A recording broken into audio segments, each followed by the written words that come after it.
Alrighty, hello, welcome. This is Amy, the Mystic Rose Tarot. Um, I there's been quite a few VRs in the last few months that have been floating around YouTube, and I've been, as some of you know, I've been in transit, moving out of state and relocating and settling, and I I've kept these VRs in mind for future reference to potentially use because I took a good majority. I think I took all my tarot decks with me. I didn't want to put anything away in storage or anything like that because the tarot for me is family. And so I feel like if I leave the family of these decks, whether how close I am to them or distant I am with them, I feel like there's a responsibility that I have uh, for these decks because they've guided me and others uh, on journeys and life path. So anyhow, with that being said, I've decided with the two VRs that I want to do. I'm going to do Astral Lady Tarot Anna, my disheveled decks. And then Kelly from the Truth and Story, she posted a video just, I think, a few days ago or last week called Irreplaceable Tarot or Irreplaceable Decks. That's the hashtag.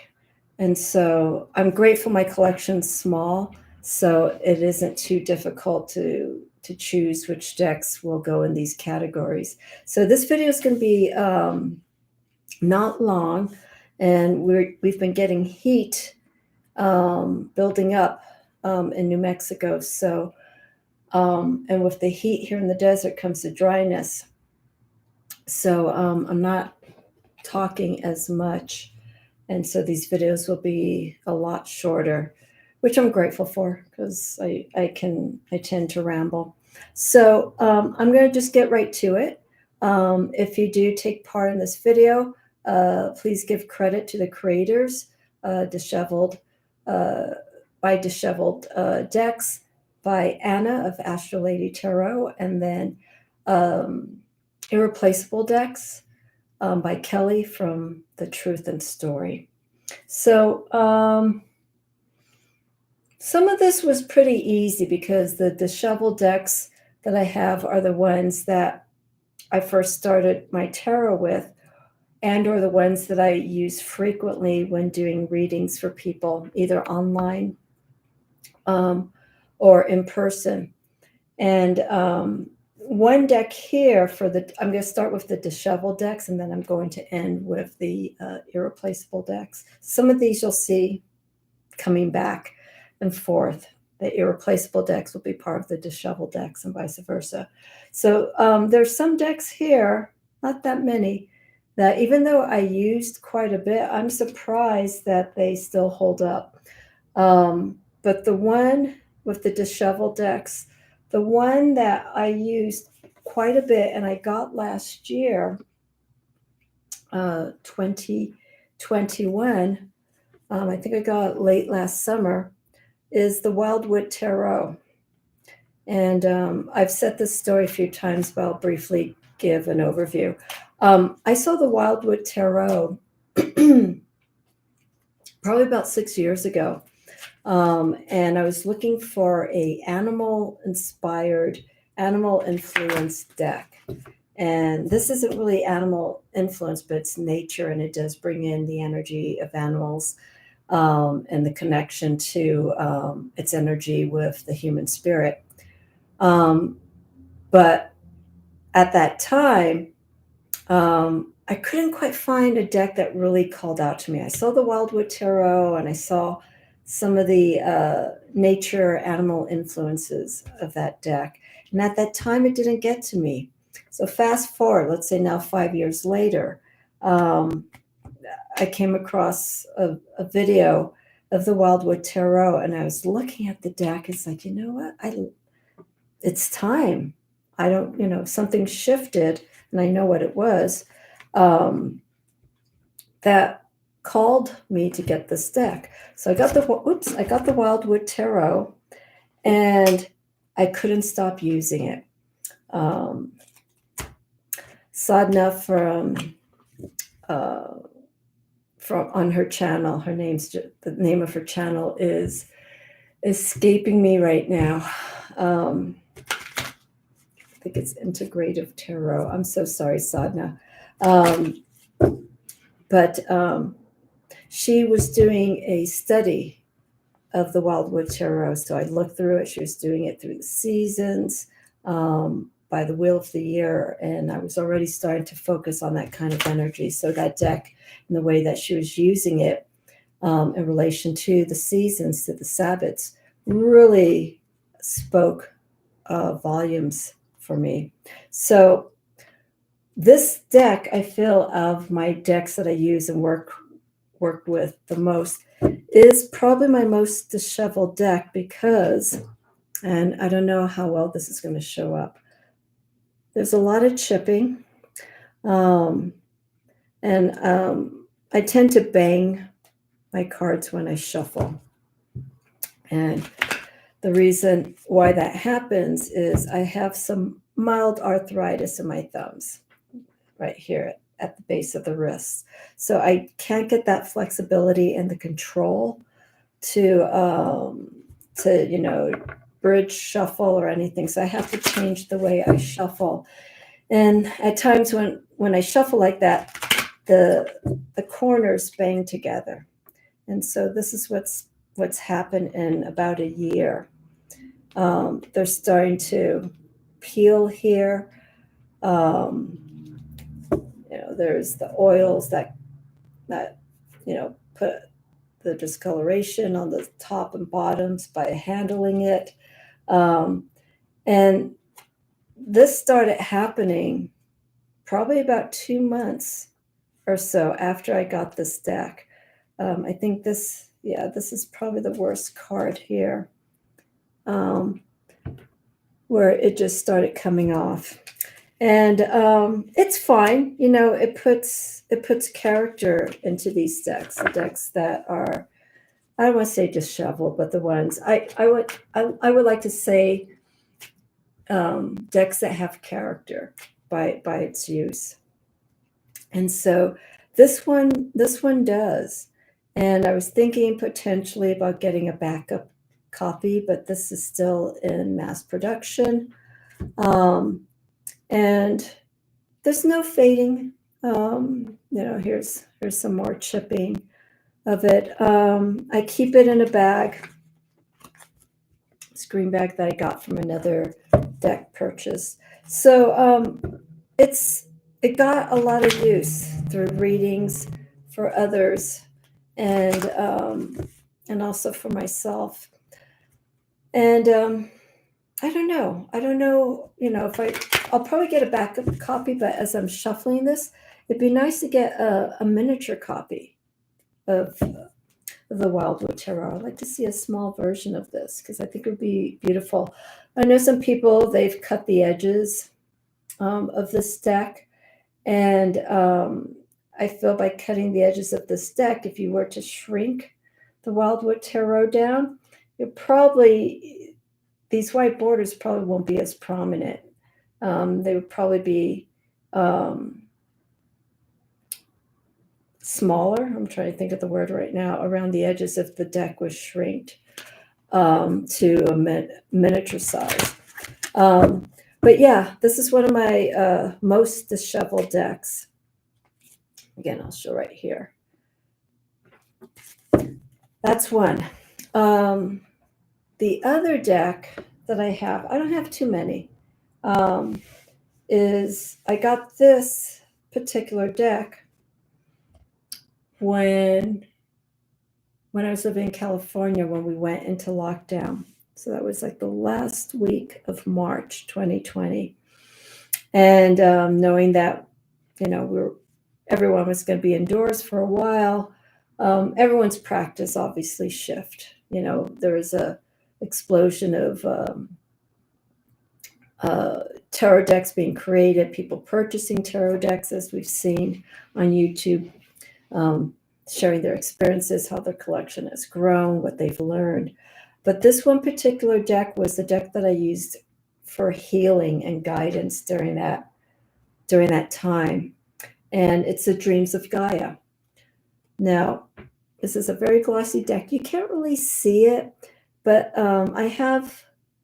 this is the standard size, and I also have the smaller size. The smaller size is matte finished. And I actually, excuse me as I lean over here. Actually, I think I bought this deck first. Yes, I did buy the matte finish deck first. And the quality of this deck is very nice. I haven't used it too much, but the backs are different. This is not a disheveled deck. You see right here? Here's an example, like if the Wildwood Tarot was shrunken down to maybe this size, and these borders were cut, I think it would look beautiful.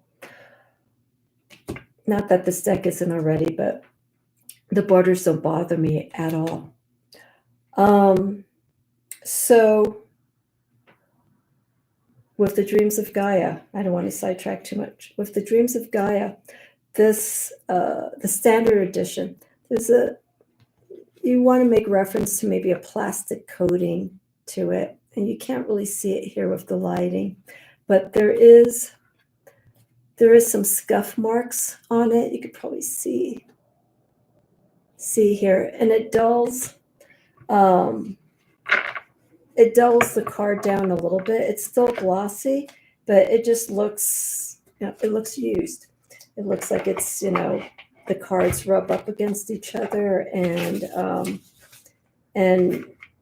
that roughness creates, the scratchiness there. You could probably see it there. Now, can't see it too much, but there's a lightness to it. There's a fading, not of the colors, but just the coating that's on here.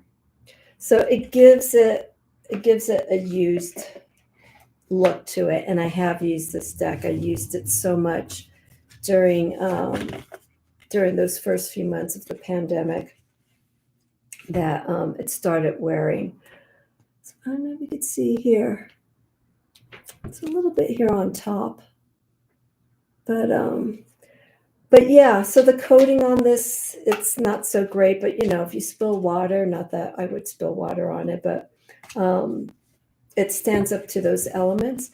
Just the quality of the card, it's just, it kind of dulls the image after the cards have been shuffled against each other a few times.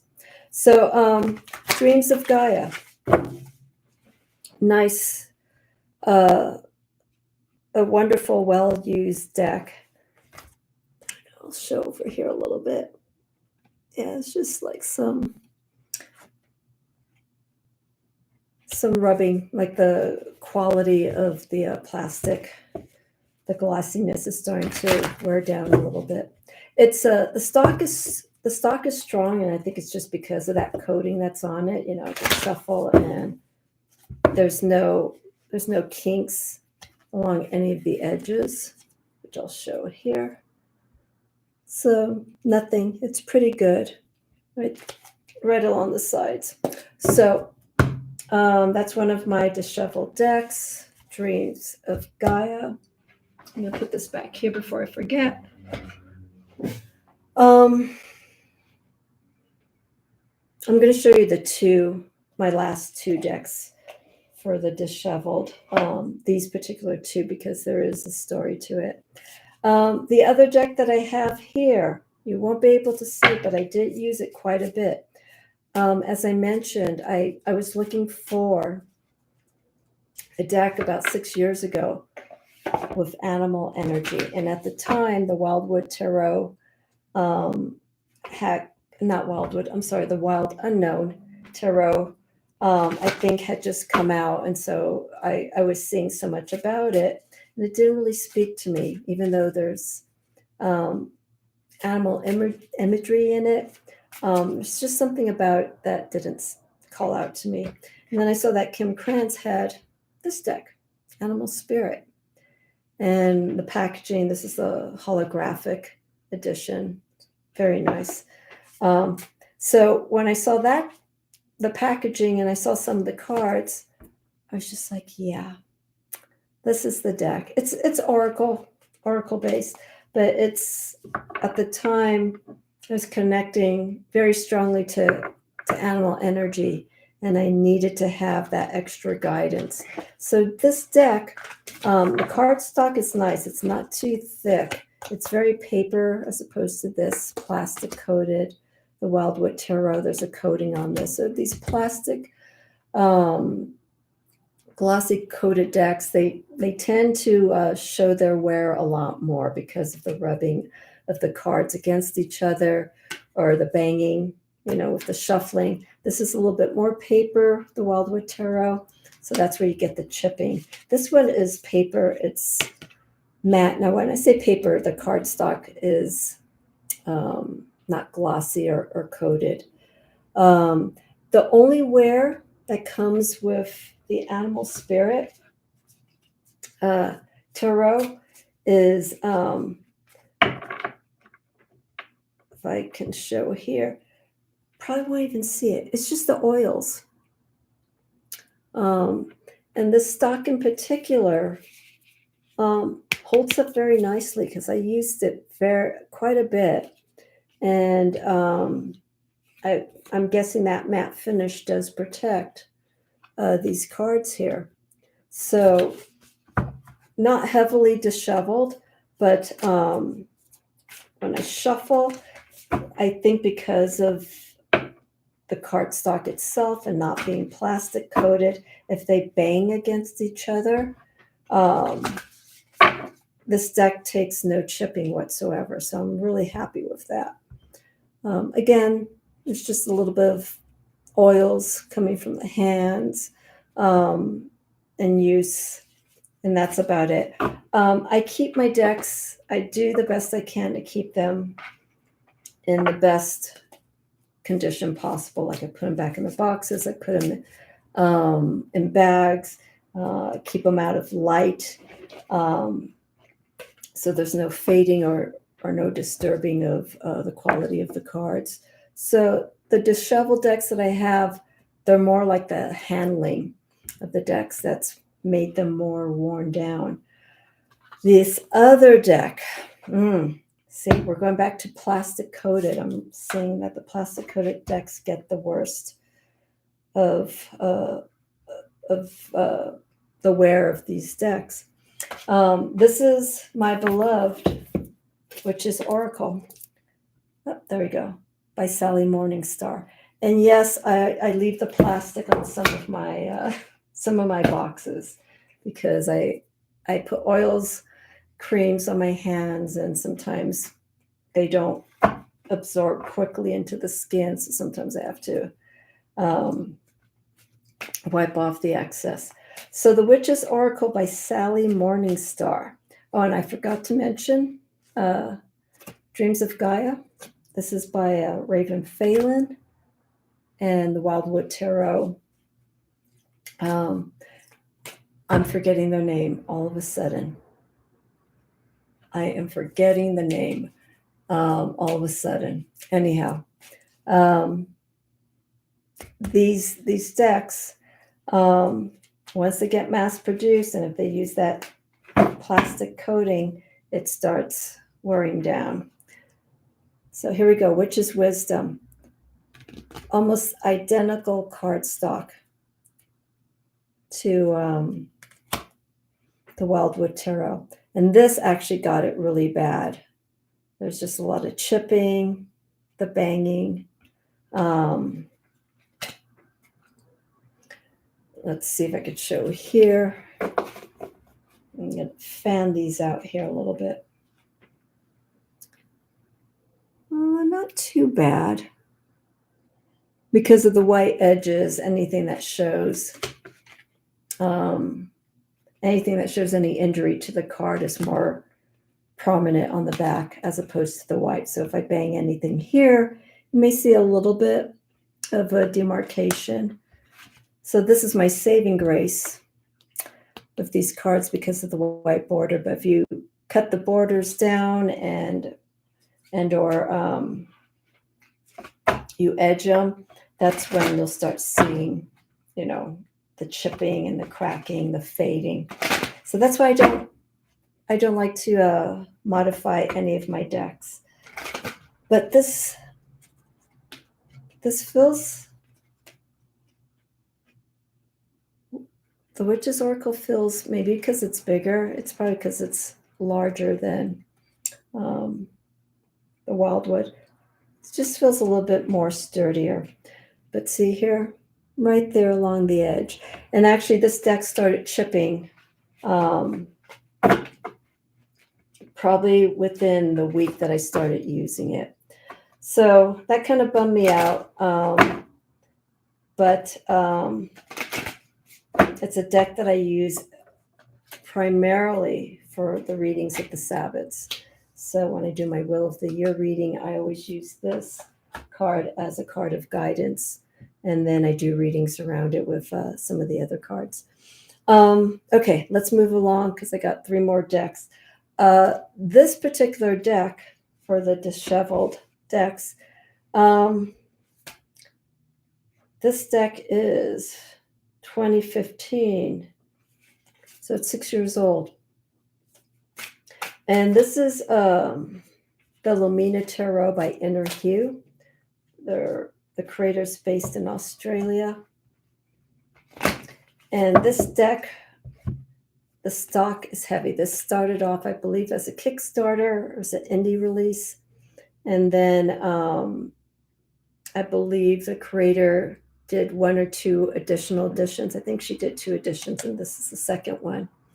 And this is the edition that I got. And the stock is sturdy. I could bang these decks or bang these cards together when I shuffle if they get stuck, if it's not a smooth shuffle like that. And there's no peeling. The only thing that I see of wear is just, again, the oils,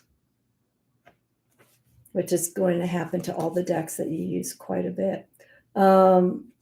There's a little bit, it's going to be hard to see because, yeah, these are all matte finish.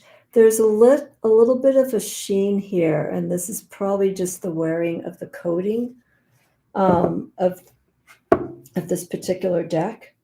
But overall, this deck looks like it's new, with the exception of, the oils and the conditioning of the deck over time, with that coating wearing down.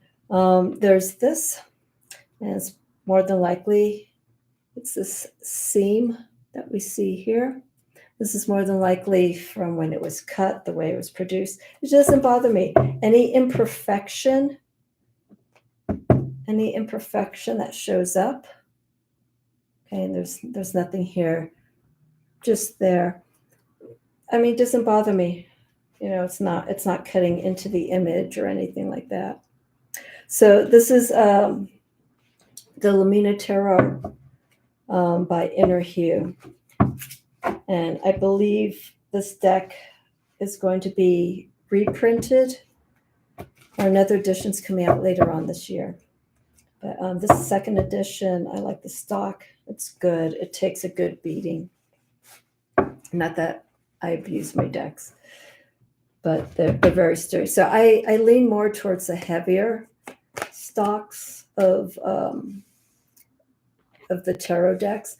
I'm not a collector, but I just find that with the variation of decks that I have, these heavier stock ones tend to last the longest. Again, it comes down to the printing, any coating that they use can change that. Alrighty, so these last 2 decks that I have for the Disheveled Tarot, I'm not going to shuffle these because I've already cleansed them, and I want to put them out. These are my first 2 decks that I worked with. my very first deck, the oh so popular, let's start here. Okay, the Rider-Waite Smith. I don't have the box. I think the box got destroyed by the way that I was putting away the deck at the time. I was using this deck for quite some time. And it's worn. Okay, got the oils there. But I kept it in good shape. Like I said, it's family for me. So they've been very supportive. There's a little bit of a crease in the back. You can't even see it, but there's a crease here. Again, the way that these cards have taken care of me and provided guidance for me and others, there's a form of respect, because I greatly appreciate the messages that all of these decks have given me. So I like to, take care of them the best way possible. So you can probably see here, some of the dirt oils coming in here. But for the most part, my disheveled decks are not torn or anything like that. I probably would be very disappointed if a deck torn. And so, like with the Wildwood Tarot, I'm kind of bummed that I'm already getting, this happening along the edges. But again, that adds character to the deck.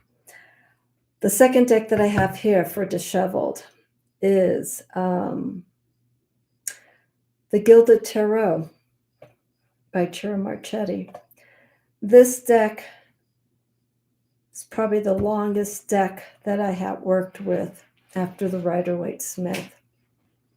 I felt I outgrown the Rider-Waite Smith, so I was looking for something, because it was very, for me, the Rider-Waite Smith felt academic to me. It was very straightforward. And I had worked with that deck for quite some time. I wanted to find something that had some energy, some life, some movement. And then Ciro Marchetti's Gilded Tarot deck came out. And this is the original box for it. This came out in 2000. I think this came out either 2001, 2002. And when I saw this deck, I was just like, yep, this is what I was looking for. It has the fiery energy. It has the earth energy. It has a very ethereal, magical energy to it. Now, a lot of people, like the newer generation of tarot readers, they see this deck and they just kind of think it's kind of weird. It's a little bit too out there. But for me, this deck, going back now 20 years with this deck, took me through a lot. And this is the deck, the Rider-Waite Smith, the one that I just showed you. And this deck I've taken out of commission, because I put so much into it energy-wise, and it's guided me along the way, that it holds memories. So these two particular decks are out of commission, but they will always remain with me. And the wear, they really weren't so glossy. You could sort of see again, like the fading here. It's almost like not even semi-gloss, but it's not matte either. There's a little bit of a sheen to it. But there's the wear around it, on the edges. You can see the fading here. And that's totally fine. So as you can see so far with my disheveled decks that I've used, I use them, but I try to keep them in the best shape possible. Because if I'm going to read with these decks to someone, I want them to see tears or stains or any writing on the deck. I want them to focus completely on the energy of what they see in those cards. Okay, so those are the disheveled decks. And I think I may split this video now. I may do a separate video, come to think about this, considering how long I've been speaking. But actually, I will do this. I am going to create a second video for this. And that will be the Kelly's The Truth and Story Irreplaceable decks, because I have quite a lot to say about these decks in particular. So I'm going to break this up. So I'd love to see any decks that you have that you feel you've put a lot of love, wear into them, that have provided guidance for you. So it's my Disheveled Decks, or Disheveled Decks by Anna, Astrolady Tarot. That's the hashtag Disheveled Decks, or my Disheveled Decks. So let's continue on with this. If you feel like it's a hashtag you can work with, I'd love to see what you have to say.